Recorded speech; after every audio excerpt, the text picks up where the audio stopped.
सुखी नहीं होते जितना दूसरे के सुखी को देख करके दुखित हो जाते हैं। आजकल हर इंसान को देख करके मरता रहता, हर इंसान हर समय मरता है। जिंदा होने के बाद भी वो इंसान मरता रहता है, जिंदा होने के बाद भी वो इंसान मरता रहता है। एक जगह पर एक कुआं था, उस कुआं के पास में इतना लंबी लंबी लाइनें लगी थी, बड़ी लंबी लाइन, दूर तक की उस कुआं के पास में लाइन थी। तो एक भैया जी आ गए पीछे से, लाइन को देख रहे हैं, घुसते आगे चले जा रहे हैं। जब लाइन को देखा, लेकिन लाइन के आगे घुसते चले जा रहे हैं। कुछ लोगों ने पूछा, भैया कहाँ धड़धड़ाते घूमे चले जा रहे हो? अरे कम से कम पूछो तो, जब लाइन आगे लगी काहे घुसते चले जा रहे हो तुम? अरे उस व्यक्ति ने कहा, महाराज एक बात बताओ, ये लाइन क्यों लगी है? अरे ये लाइन पानी पीने के पानी पीने के लिए लगी होगी ना। लेकिन महाराज आप पानी पीने के लिए लगे हैं लाइन में, लेकिन हम यहाँ मरने के लिए आए हैं, हम कुआं में अपनी जान देने आए हैं, इसीलिए आप हमको पहले जाने दो, आप लोग बाद में पानी पीजिएगा। लाइन वालों ने कहा, अरे मूर्ख इंसान, तू मरने के लिए कुआं में आया है और हम लोग का जीने के लिए आए ना, हम पानी पीने के लिए आए ना हम जीने। सारी लाइन मरने के लिए ही लगी है, सब बारी बारी से मरेंगे, सारे के सारे लोग बारी बारी से कुआं में कूद कर मरेंगे, तू सबसे बाद में आए तो तू सबसे पीछे लगेगा। कहने लगा, बाप रे, हम सोचे कि अकेले हम ही दुनिया में मर रहे हैं, यहाँ तो सब जीते जी मरने आ गए। दुनिया में कौन इंसान जिंदा है बताओ? कौन इंसान जिंदा है? सब जीते जी मरे पड़े हुए हैं, सारे लोग मरे पड़े, सबको कष्ट है, कोई खुशी नहीं है आज के संसार में, सबको बहुत दुख रहता है। इसीलिए कहते कोई जिंदा इंसान बचना नहीं चाहता, मरने की बारी आई, यमराज देवता आ जाए, सारे दुम दबाए लगेंगे। बताए बोले सारे सरकार की, उमापति महादेव की।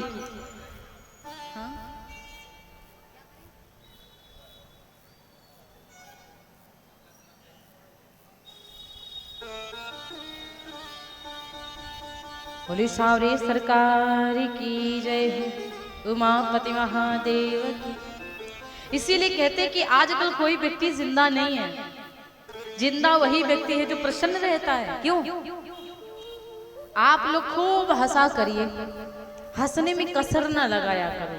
जब हंसी ना आया करे ना तो घर पे बैठ करके थालियां बजा करके हंसा करो।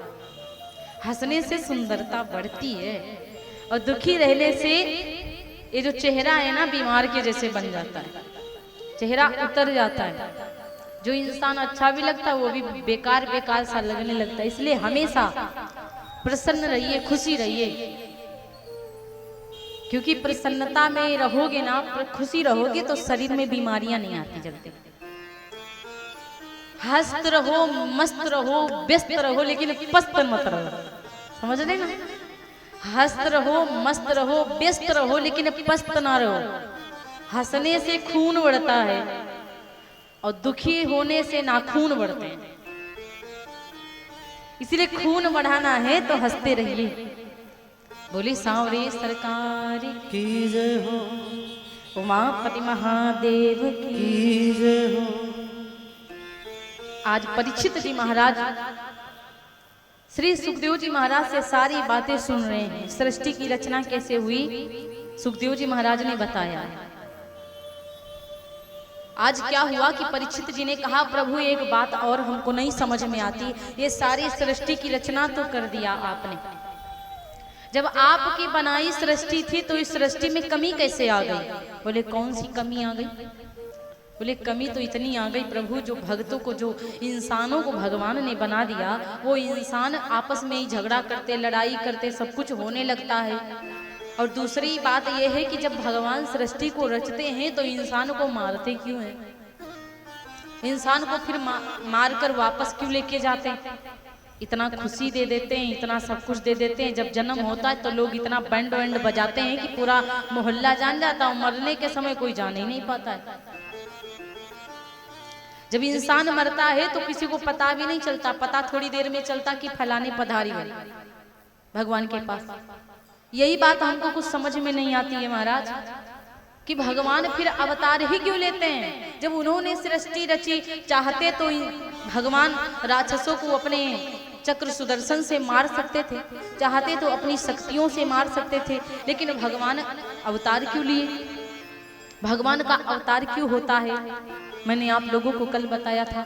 वही बात श्री सुखदेव जी महाराज कहते हैं कि जब जब होई धर्म की हानि, जब जब होई धर्म की हानि, बाढ़ई असुरा अधमाभिमानी, अब जब होई धर्म की हानि, जब जब होई।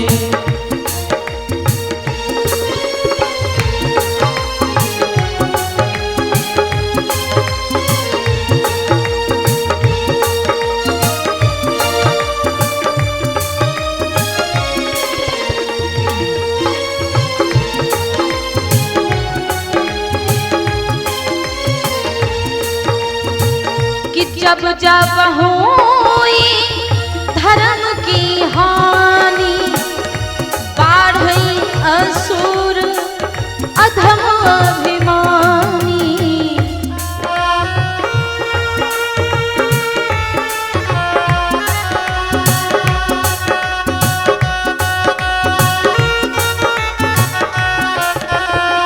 कि जब जब होई धर्म की हानि, बाढ़ई असुर अधमाभिमानी।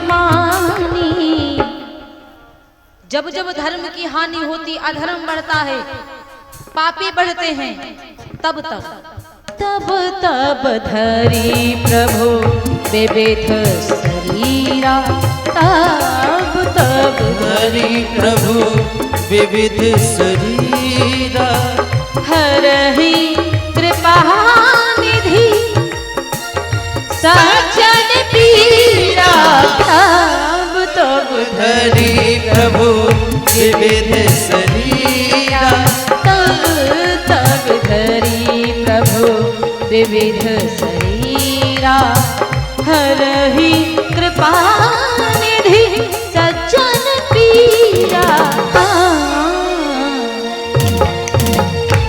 विधि शरीरा, तब धरी प्रभु।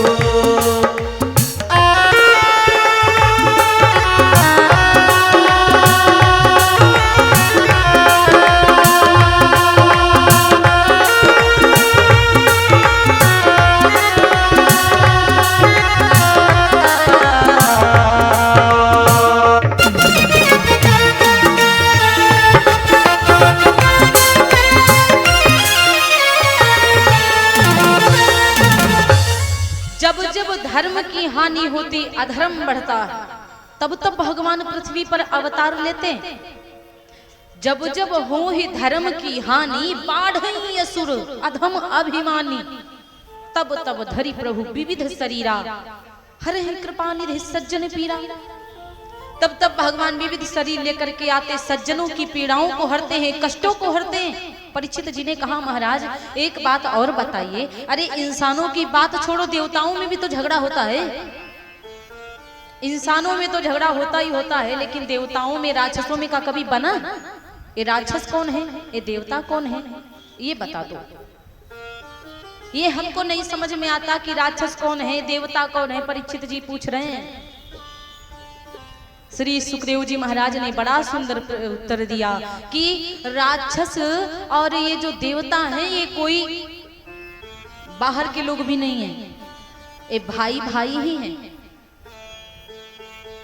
भागवत जी में महाराज श्री कश्यप जी का नाम आता है। कश्यप जी की पत्नियां हैं दो।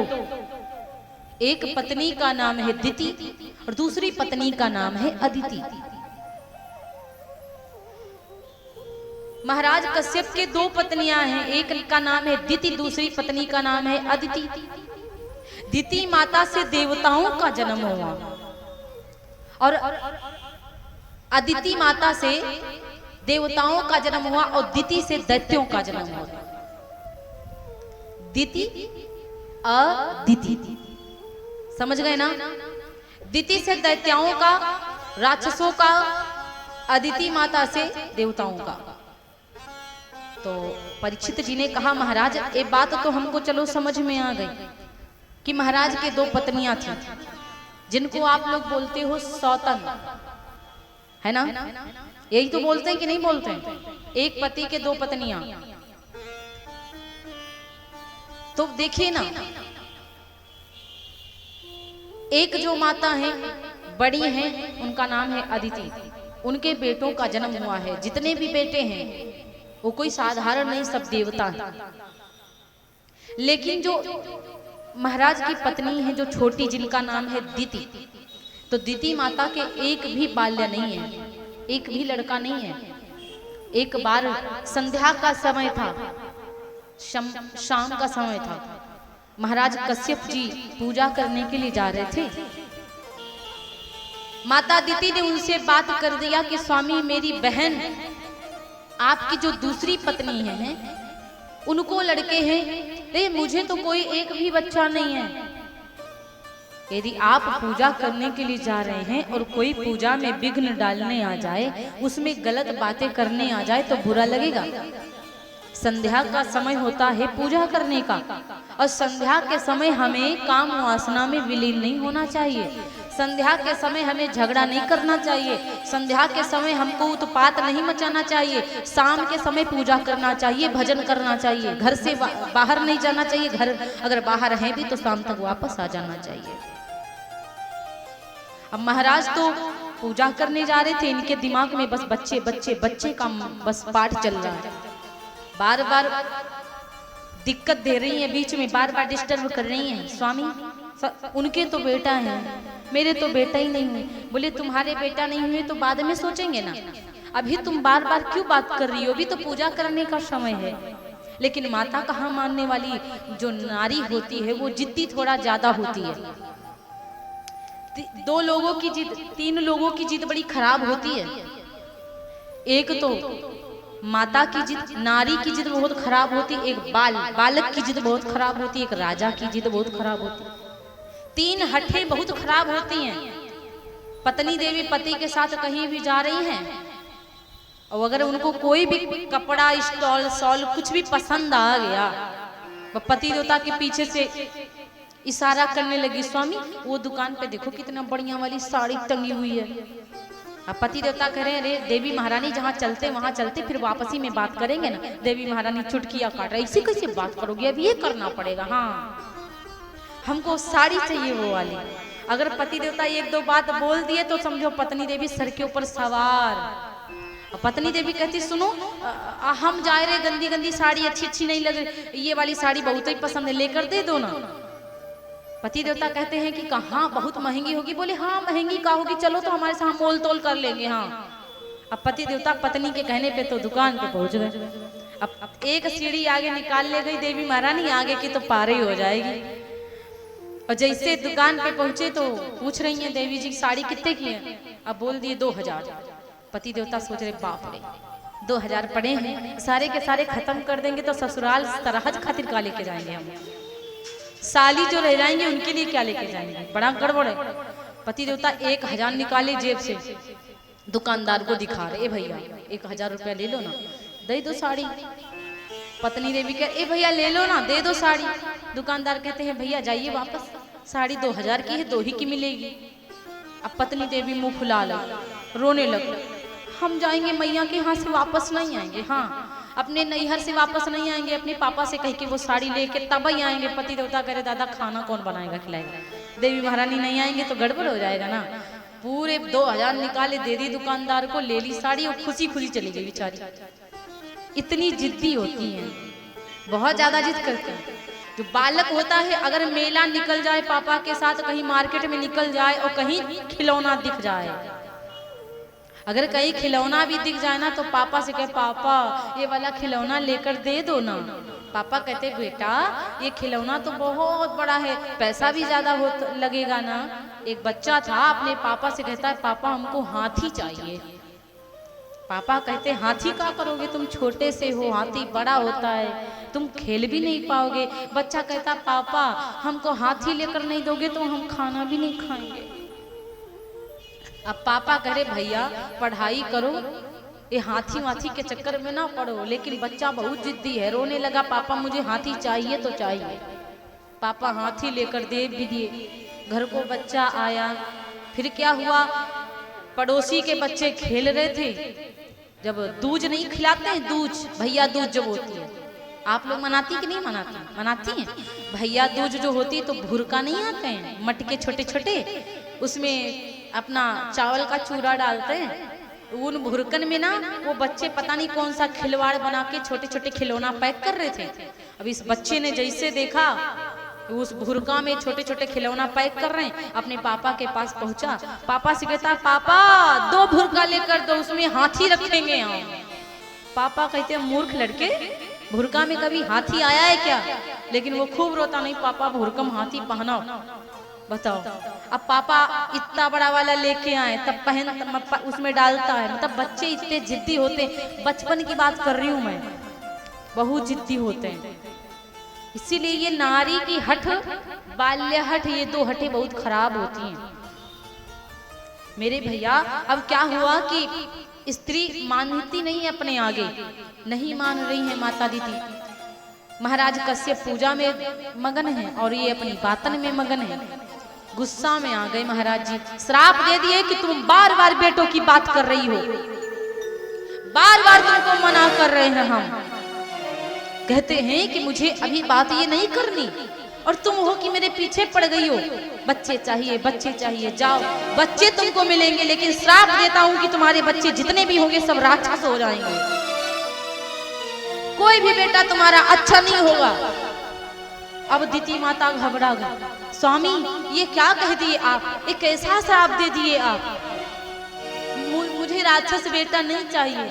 महाराज ने कहा जो मैंने श्राप दे दिया वो दे दिया, क्योंकि संत वचन पत्थर की लकीर होती है। और दिति माता के द्वारा जो बेटा हुए थे वो देवता हुए। सॉरी थोड़ा सा मिस्टेक हो जाता, माफ करिएगा आप लोग। बोली सावरे सरकारी की अदिति माता के द्वारा एक कंफ्यूजन हो जाती है ना कभी कभी। ये जो अदिति माता है उनके द्वारा देवताओं का जन्म हुआ, जो दिति माता है दिति से दैत्यों का जन्म हुआ। अब मेरे भैया क्या हुआ कि जो माता दिति थी, इनके जो पति देवता थे श्राप दे दिए ना, तो इनके 2 बेटे होते हैं।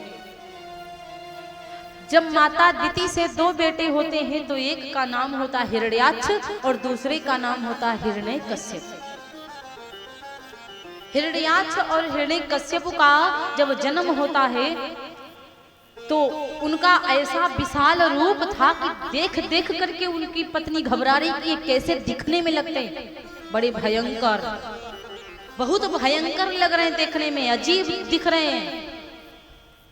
माता रो रही है, कहती है स्वामी आपने श्राप देके अच्छा नहीं किया।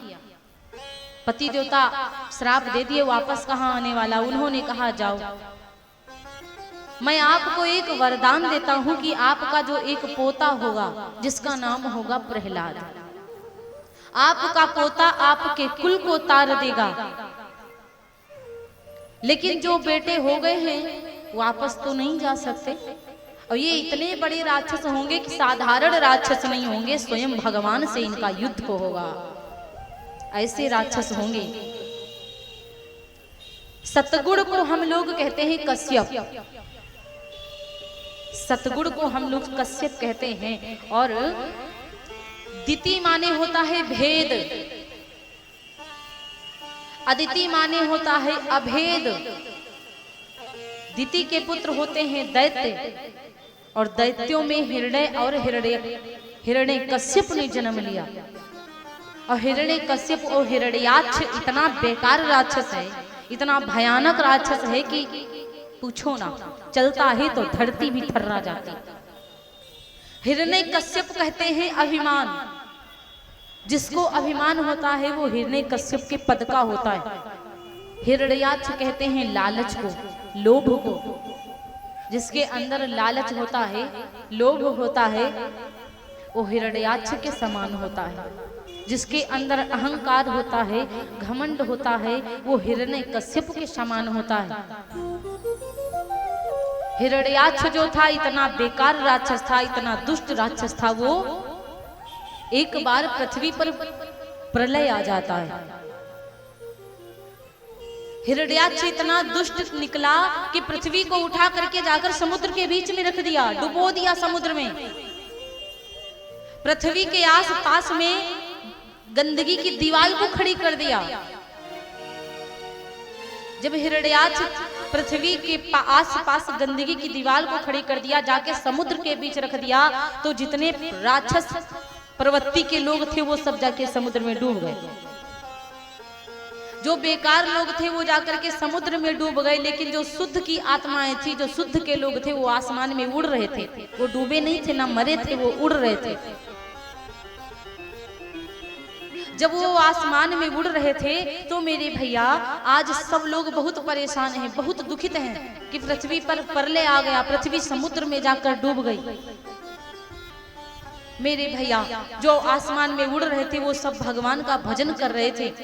ब्रह्मा जी बैठे थे, ब्रह्मा जी के पास में सब पहुंच गए कि भगवान त्राहिमाम, रक्षा करो, धरती डूब जाएगी, लोग क्या करेंगे, कहां पर ये सब कुछ रहेगा। ब्रह्मा जी को बड़ी जोर की छींक आ गई। जब ब्रह्मा जी ने दुखियों की बात को सुना, सबकी बातों को सुना, ब्रह्मा जी को छींक आई। और जब छींक उनको आती है तो उनकी नासिका के द्वारा एक सूकर का जन्म हुआ। जब ब्रह्मा जी की नाक के द्वारा सूकर का जन्म हुआ तो मेरे भैया सूकर जैसा एक बालक निकला। तो समुद्र में जो पृथ्वी डूबी हुई थी, जा करके अपने दृष्टांतों के ऊपर, अपने दांतों के ऊपर उस पृथ्वी को उठा करके बाहर लेकर के आए।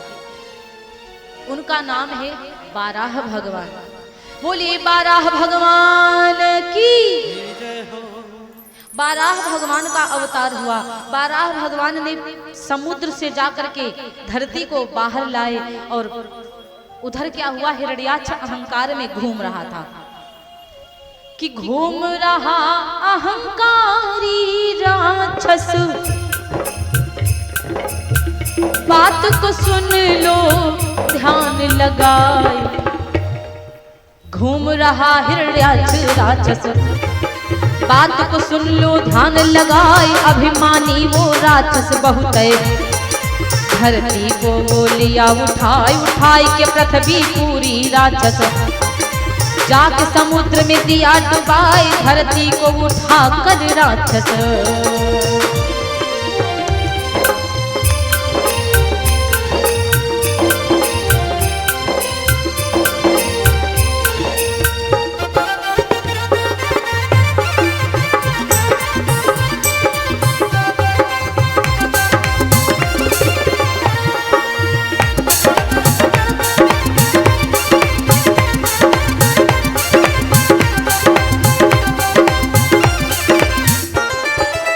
धरती उठा कर वो राक्षस अब दिया समुद्र में दिया डुबोए। भगवान ने अवतार लिया है, बारह नाम पड़ा है आज। यहाँ की बात यहाँ पर छोड़ो, अब आगे की बात सुनाए, अब आगे की बात सुनाए।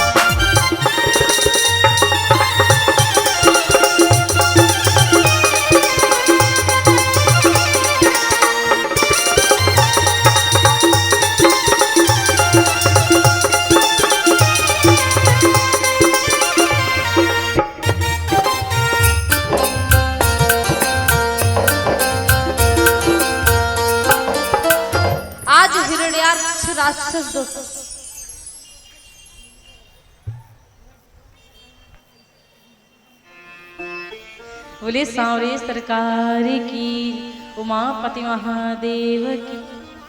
जब बारह भगवान ने पृथ्वी को बाहर ला करके रख दिए, अब नारायण जी, वो नारद जी आसमान में उड़ रहे थे उस समय। जब नारद जी आसमान में उड़ रहे थे तो केवल एक ही उनके काम है, एक ही भजन, श्रीमन नारायण नारायण नारायण, श्रीमन नारायण नारायण नारायण, श्रीमन नारायण नारायण नारायण, श्रीमन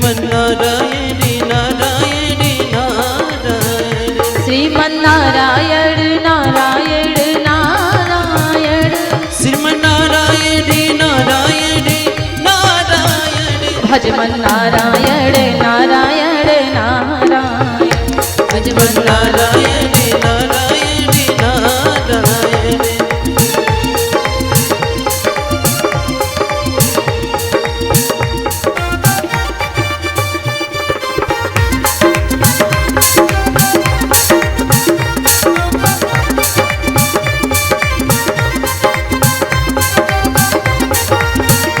श्रीमन नारायण नारायण नारायण, श्रीमन नारायण नारायण नारायण।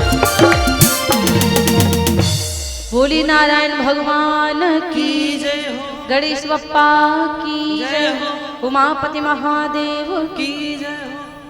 अब नारद जी नारायण नारायण नारायण कर रहे थे, वो राक्षस नारद जी के सामने आ गया।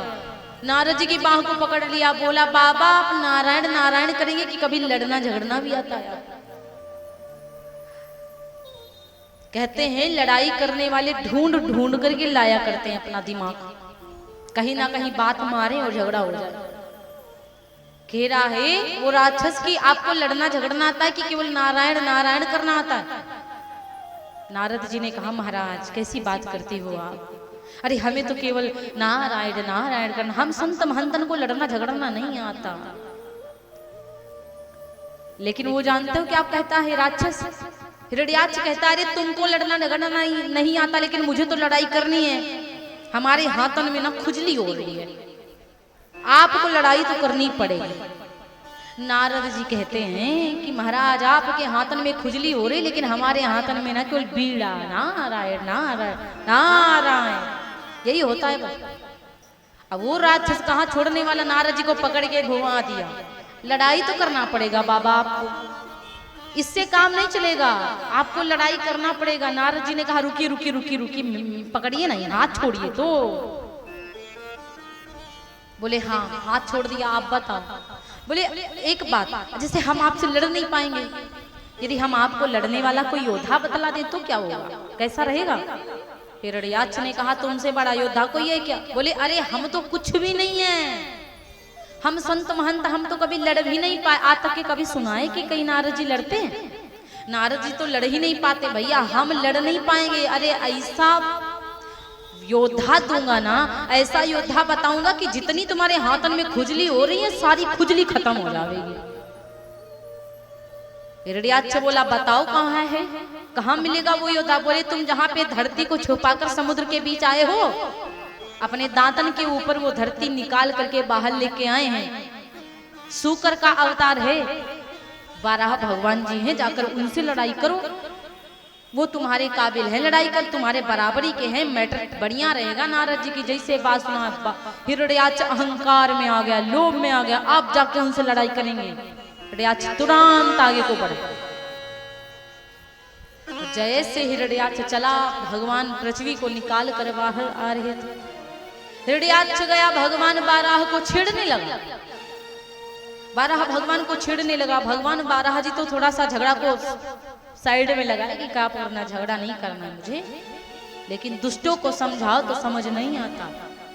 बाराह भगवान को इतना छेड़ रहा है, इतना छेड़ रहा है कि भगवान ने आकर के क्रोध में, बाराह भगवान ने क्रोध में आकर के एक ही मुक्का में गदा युद्ध होता, उसके बाद में बाराह भगवान ने हिरण्याक्ष को मार करके परम धाम को ही भेज दिया।